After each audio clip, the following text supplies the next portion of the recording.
প্রতারণা করলো আল্লাহর সাথে প্রতারণা করে ছাড়তে পারবে না, বরং তারা নিজের সাথে নিজে প্রতারণা করছে, নিজেকে নিজেই ধোঁকা দিচ্ছে।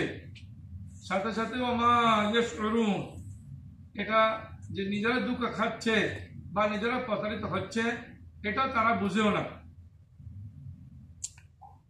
আল্লাহ রাব্বুল আলামিন বলেন ফি কুলুবিহিম মারাদুন, তাদের অন্তরে রয়েছে কপটতা, মুনাফিকি এবং রোগ।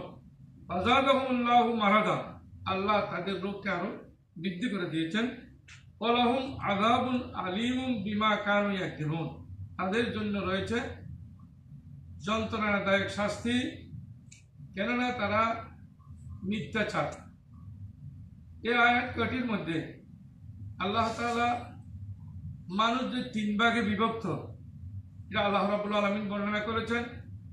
কিছু মানুষ আছে মুমিন, কিছু মানুষ আছে কাফের, এবং কিছু মানুষ আছে মুনাফিক। এই মুনাফিক যারা, তাদের কথা এখানে তুলে ধরা হয়েছে। মুনাফিকের মধ্যে আবার তাফসীরের কিতাবের মধ্যে দুই ভাগে বিভক্ত করা হয়েছে।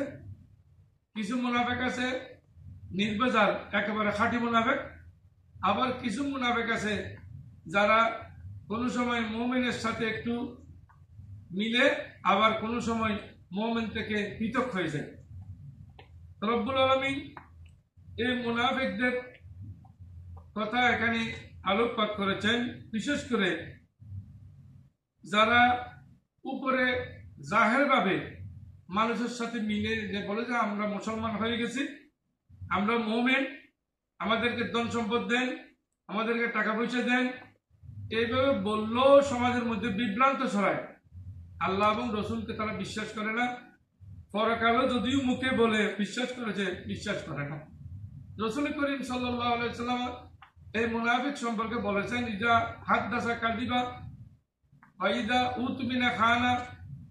রাসূল করিম ইরশাদ করেছেন যদি মুনাফিক কোন জায়গায় দেখেন তাহলে দেখবেন ওরা কথা বললে মিথ্যা কথা বলে, ইজা হাদাসা কাযিবা ওয়া ইজা উতমিনা খানা। ওরা যদি কোন জায়গায় যদি এদেরকে কোন জিনিস সম্পদ গচ্ছিত রাখেন, এরা কিন্তু সম্পদ নষ্ট করে দিবে। ওয়া ইজা খাসামা ফাজারা, আর যদি কোনো সময় ঝগড়া বিবাদ করে তাহলে একেবারে বিনষ্ট করে দেয় সমাজকে। তারা মুনাফিকের চরিত্র আল্লাহ রাব্বুল আলামিন জায়গায় বলেছেন ইন্নাল মুনাফিকিনা ফি দারকিল আসফালি মিনান নার, যে কাফিরের চেয়ে ওদের আরো নিম্নতম স্থান ওরা পাবে। কেননা ওরা লেবাসে মুখে মুসলমান দাবি করলো, ভিতরে কিন্তু ওরা নন মুসলিম মুসলমান নয়, এই কারণে ওদের স্থান একেবারে নিম্ন স্তরে। মুনাফিককে তাফসীরের কিতাবের মধ্যে বলছেন এটা একটা ক্যান্সার রোগ। এই ক্যান্সার রোগ থেকে মানুষ বাঁচতে হবে। মুনাফিকের বৃত্তি হলো মিথ্যার উপর। রাসূল করিম বলেছেন আল কিযবু উম্মুল খাবাইস, মিথ্যা হলো একেবারে পাপ কাজসমূহের মূল।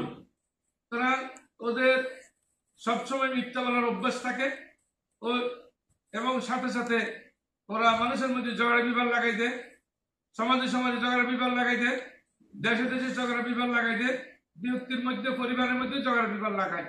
সুতরাং এদের থেকে আমাদের সমাজের লোক মুসলমানেরা অবশ্যই দূরে থাকতে হবে, যাতে ওরা ওদের ধোঁকাবাজিতে না পড়ে, যাতে ওরা মানুষের ক্ষতি করতে না পারে। এইদিকে খেয়াল রাখতে হবে, এইদিকে স্মরণ রাখতে হবে। মুনাফিকেরা সমাজের মধ্যে মারাত্মক টাইপের কতগুলো লোক, যেগুলো উপরে লেবাসে আর ভিতরে মিল নেই। এটা কিতাবের মধ্যে এসেছে, এটাকে নফক বলা হয়। নফক বলা হয় এমন একটি গর্তকে যে গর্তের মধ্যে মুখ দুইটি, এইদিকে ধরলে এইদিকে আঘাত করতে চাইলে ওইদিকে বের হয়ে যায়, আবার ওইদিকে ধরতে চাইলে এইদিকে বের হয়ে যায়। তারা ওদের মুখ দুইটা দ্বিমুখী সর্পের মতো, এবং দুইটা মুখ থাকে যে গর্তের মধ্যে, ওই গর্তের ওই ধরনের লোক হলো মুনাফিক। মুনাফিকেরা সমাজের মধ্যে মারাত্মক লোক। আল্লাহ রাব্বুল আলামিন মুনাফিকের চরিত্র থেকে আমাদেরকে হেফাজত করুক। আল্লাহ আমাদেরকে মুনাফিকদের থেকে, আমাদের সমাজকে, আমাদের দেশকে, আমাদেরকে আল্লাহ রক্ষা করুক। আমিন। ওয়া আখিরু দাওয়ানা আলহামদুলিল্লাহি।